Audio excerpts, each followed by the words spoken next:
Hey, everybody, it's Scott Steen with the winnersandwhiners.com coming to you with the Tuesday edition of Today in Sports Betting. Taking a look in the NBA playoffs, game number 2 for most of the teams. As we do it, as we always do with the one and only, you know him, you love him. It's Scott Reichel. What's up, buddy? How you doing? Middle of the NBA playoffs. The games yesterday were blowouts. Yes. Maybe we'll get a competitive game or two this time around. That'd be nice. That'd be nice. We retreated a couple of games decent early, and I guess we got payback tonight because neither one of those were particularly competitive. I watched hockey the entire day, so I didn't even care. Well, there you go. That's the spirit. So let's do our NBA. I mean, come on, the Islanders were playing in double overtime. I was busy for about 3.5 hours. Yeah, that was a good game. Good game. Islanders with a goal there in the third period to tie it up and win it in double overtime. So Sweet action indeed. But we are, man. Oh, there we go. Okay, good. All right. Still trying to figure out the newfangled thing there, buddy. All good. So let's take a look here, Scott. We've got 3 NBA games. Why don't you have 4 NBA games? Well, they decided to let Utah have an extra day off. Choir practice. I'm not really sure why. Our theory at this point, Scott, is give them an extra day's rest. Maybe that's just kind of a relentless schedule there. Game on, game off, game on. So throwing an extra day there. Yeah. Sounds good to me. I could use a day off. Fair enough. Yeah, no kidding. All right, Scott. Let's talk it off with with the battle of the battle of the bees as Brooklyn goes at Boston for the second time, home game for the Nets. They're in the Barclays Center, of course. Brooklyn 8.5-point favorites the first game, 9.5-point favorites in this one. Scott, is there any hope for Boston at all? What the hell? If you can't score, it's going to be hard to win, right? Well, that's the thing, is that you look at how game 1 went, and you could argue it on both perspectives. One, Boston hung around for about 3.5 quarters before the Nets blew it open late. On the other hand, the Nets were awful for 3.5 quarters, and they still covered the spread. So you can look at it either way. I'm going to look at it with the latter type of approach. The Nets have killed this team every time they've played this season. You had one close game-ish, where Boston was missing most of its players. Other than that, Brooklyn's killed this team. And other than Robert Williams for the second half, I don't know anybody on Boston who did anything for the entire second half. Nothing good. They put up 40 points in the second half, Scott. I was going to say Marcus Smart hit a couple of threes, but Kemba was terrible. Tatum was good for a half and then did nothing in the second half. Well, and you look at the Nets, Durant was great. I can't say that Kyrie and Harden were fantastic, but the team still dominated. So I got to look at the Nets. And Harden did the little things. He facilitated. He made 9 free throws. I kind of with like an offensive explosion. He kind of took it easy. Right, still ended up with 21 points. So, but here's the thing: they basically spotted the first quarter to Boston because they had the starting lineup of Joe Harris and Blake Griffin to go with the fabulous threesome there. But what did I tell you, by the way, going into that game? I said I liked one play, and it was Boston +3 in the first quarter. Yeah, well, that worked out well. Boston ended up winning the first quarter by 5 as Brooklyn put up 16 points. Mm-hmm. Now, if you'd have told me I want Boston +3 and they're going to put up 21 in the first quarter, I just said good luck to you. I've just seen the Nets fall behind in the first quarter way too often tonight. Well, and you had to understand it was going to happen in this game, as Steve Nash is still trying to figure out, I think, what lineup is the best in certain circumstances, and he certainly can cross one of them off the list, and that's Joe Harris and Blake Griffin. Blake Griffin pretty much grabbed some pine there in the second half, and I think that's where his butt's going to stay most of this series. It should, but the Nets are going to keep using the same starting lineup. I don't think they will. They've been doing it all year long. Believe me, I've seen some really bad. Well, again, though, they haven't. Is Griffin played with the 3 of them? I think maybe once or twice, but that was like towards the end of the year, not frequently.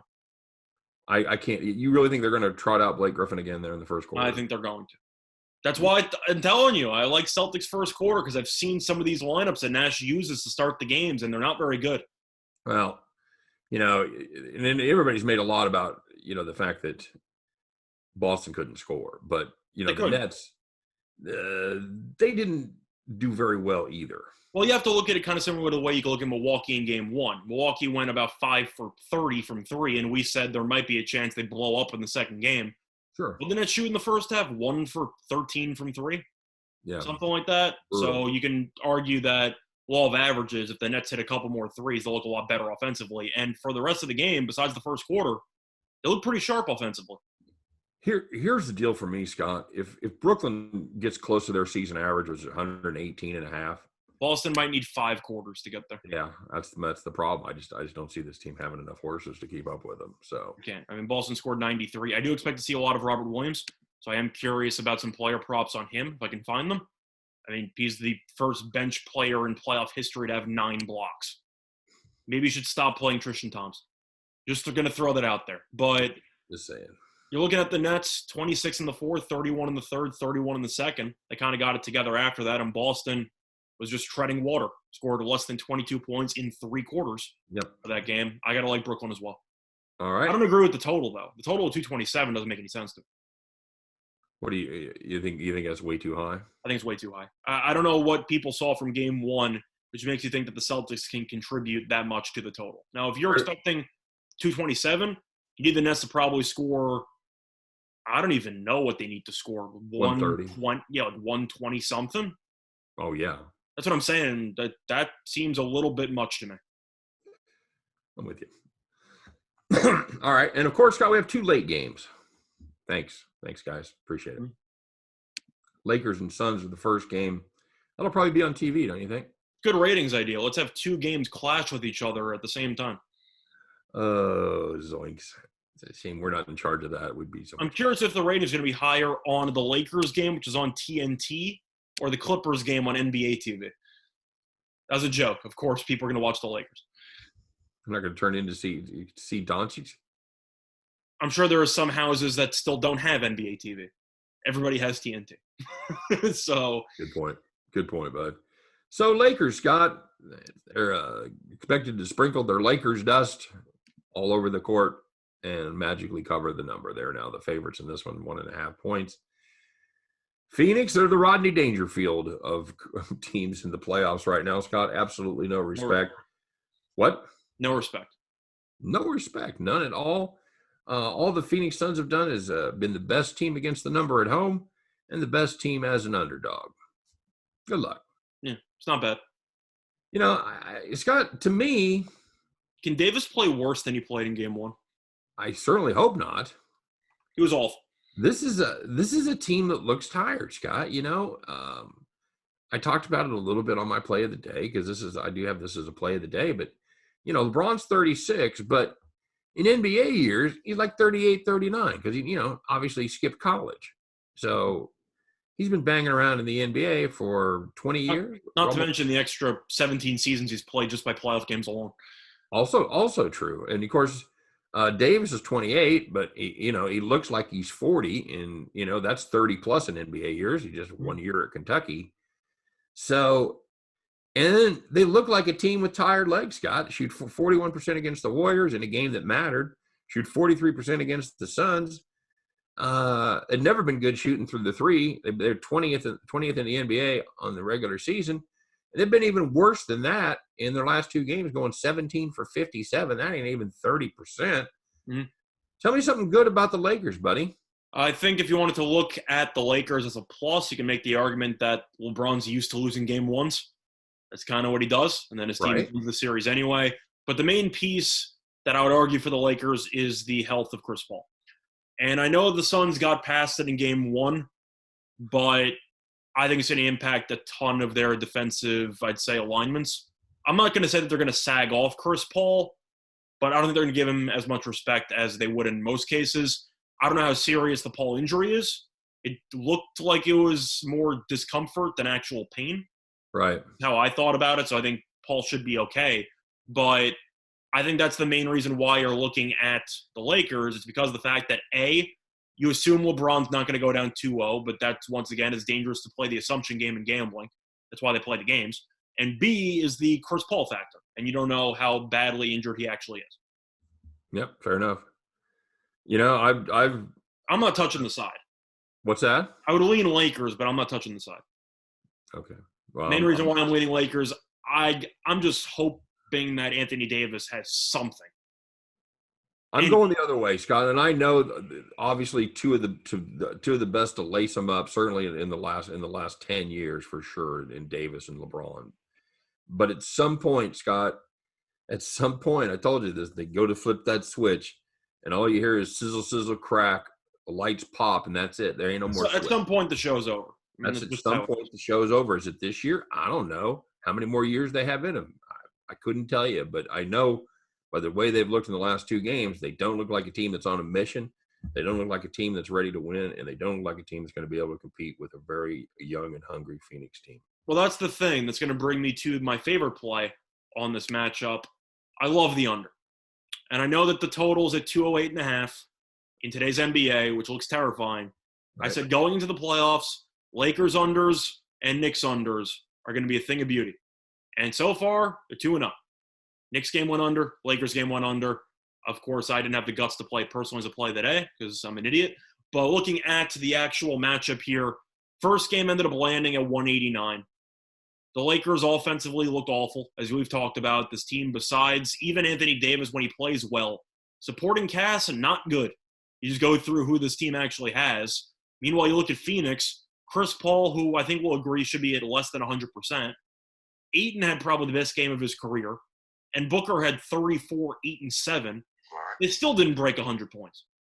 So how am I supposed to assume this game's going over 208? I can't. I know. That's certainly a legitimate way to look at it. And the Lakers, sorry to interrupt, but the Lakers we've talked about with how their offense isn't very good and how this team's old. They know they're old. That's why they play really, really slow in the half court. And the Suns had a lot of success in the fast break in the first quarter. If you watch that second quarter onward, absolute half court fest. Yeah, and I think that's going to be the way that it is. You are going to have the Lakers aren't running with anybody. No, and I think you are going to have a situation where they absolutely play half court versus half court. So I gotta like the under. I just see a lot of running clock, and if you saw how physical the game was in the first one, the Suns had 0 free throw attempts in the first half. I like the under. I think one of these teams will not get to 100, so I like my chances. All right, fair enough. And me, I like the Suns, and I wouldn't play the over under any circumstances. I'm just not probably as sold as you are on the under. So. Well, because it's a hideously low total in today's NBA. It is a hideously low total. All right, Scott. Last game of the night is going to be the Mavs looking to go 2-up on the road against those Clippers. And situation here where Clippers 6-point favorite starting to creep up a little bit to 6.5, and the total 216 pretty much across the board. Not a lot of movement there. Scott, can the Mavs do it again? Well, that's the thing, is that I've said numerous times on this show, I don't think the Clippers are very good. And I feel like that was a relatively hot take at the time because the Clippers, of course, were a top 3 seed for the majority of the year before they punted to get the 4. I don't like Dallas either, but Dallas is a wild card, and I know the Clippers aren't very good, so I thought maybe the Dallas could give them a bit of a run for their money. At the end of the day, this Clippers team just doesn't really have any dog in them. It seems like whenever there's any adversity at all, this team just folds.